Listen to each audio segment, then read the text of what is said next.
Behind me, I see the threads of my ancestors' lives unwinding, widening out and multiplying as time slips away, and then narrowing as they coalesce towards the present, towards the living end of time and my existence.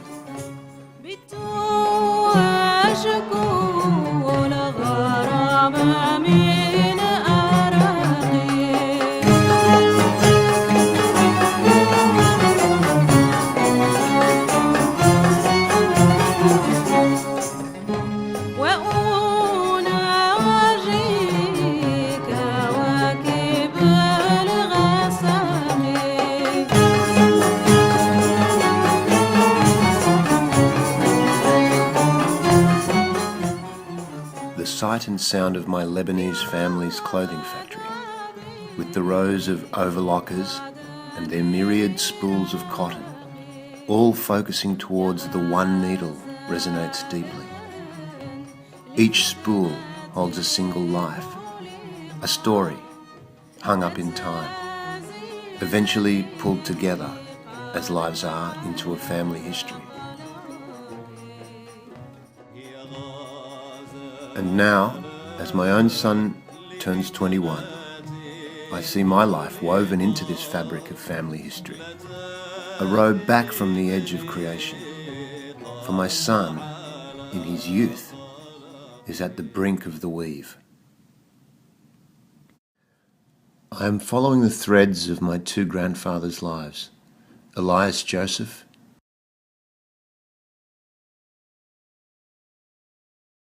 and Fred Amundsen. Fred was a member of the Four Guardsmen, a barbershop quartet made up of ex-police officers who gained some fame on the popular Tivoli circuit. Eventually, Fred ends up in ASIO, working as a spy master. And in 1951, during the peak of the Cold War, he handles a Polish-speaking agent sent to watch a Ukrainian doctor who was possibly a double agent employed by ASIO to befriend Vladimir Petrov. His records are all labelled secret, and I am in the process of recovering them. But I found out that his area of expertise was investigating possible unwanted arrivals into our then, and still for some now, white Australia. Elias, like so many early Syrian immigrants, was a hawker, peddling his wares of cloth, needles and cotton in a suitcase, tramping about a vast foreign land, full of potential and far from the religious hatred and economic hardships of the collapsing Ottoman Empire.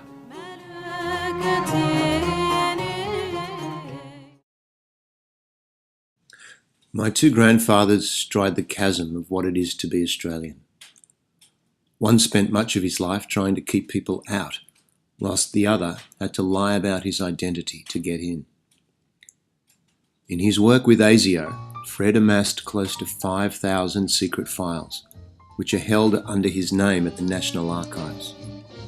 Mountains of paperwork on the lives of suspected enemies, bureaucratic bargaining between departments, real people with their lives on hold, like this case of a man wanting to know if his dual citizenship between the USSR and Australia would cause him any harm in the then anti-Soviet political climate.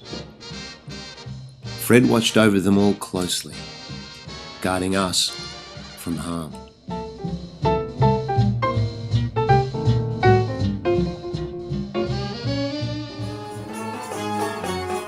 When Elias arrived in 1898, the movement for a White Australia policy was gathering force, and there were heated arguments at all levels of society concerning the denigration of our once pure land.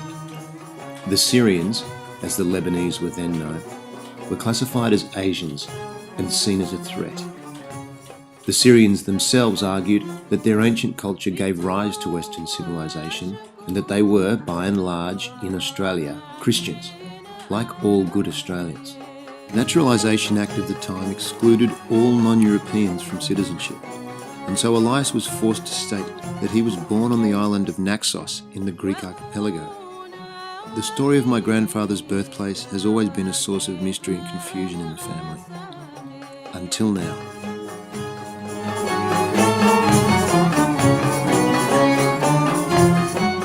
I have often felt a strange sense of displacement in my own country, a feeling that perhaps I don't really belong here. Maybe the mountain village in Lebanon, where my paternal heritage goes back for almost 1,000 years, is calling me home. On my maternal side, I have ancestors going back to the Second Fleet. So, looking at it that way, I'm about as Aussie as a white fella can be. One distant relative, Wimbo, in fact, famously shot and killed the bushranger known as Black Caesar, a huge runaway slave from Jamaica. But that's another story. A different thread. These lives, these stories, these threads that subtly pull deep inside me will be used in a solo performance. My performance will be a message to my ancestors, a theatrical honouring and understanding, a ritual of identity.